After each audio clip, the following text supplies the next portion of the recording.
Good morning. तर बघा छान अशी सकाळ झाली आहे. आता पीठ मळायला घेतले कारण की आज करायचे होते बटाट्याचे पराठे. तर पीठ मळून ठेवलं आधी पीठ मळून ठेवलं, चांगलं मुरलं तर मग छान असे फुगतात वगैरे, छान मऊसूद होतात पराठे. तर पीठ मळून ठेवलं आणि एका साईडला बटाटे उकडून घेतले.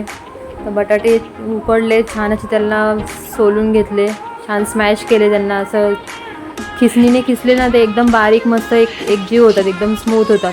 नंतर त्याच्यामध्ये सगळे मसाले टाकून घेतले, मीठ टाकलं, कोथिंबीर, आपली धना जिरा पावडर असते ती, लाल मिरची पावडर थोडीच टाकलेली कारण की बाळ पण खातं.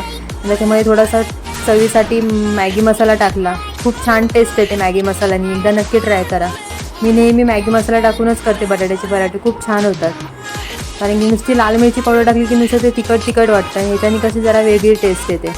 तर छान असं हातानेच एकजीव करून घेतो, ते चमच्याने आपल्याला जमत नाही, आपण हातानेच छान असं स्मॅश करून घेतो.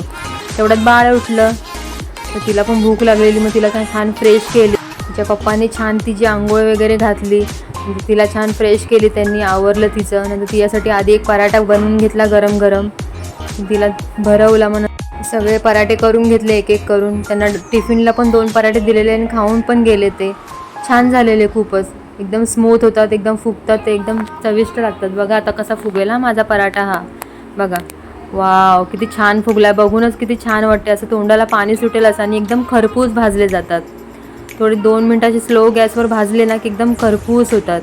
आणि सॉससोबत मस्त एन्जॉय करायचे. तर त्या दोघांनी नाश्ता केला, पप्पा पण कामाला गेल्यानंतर मी पण नाश्ता करून घेतला. कसा वाटला ब्लॉग नक्की सांगा. भेटू पुढच्या ब्लॉगमध्ये, तोपर्यंत बाय.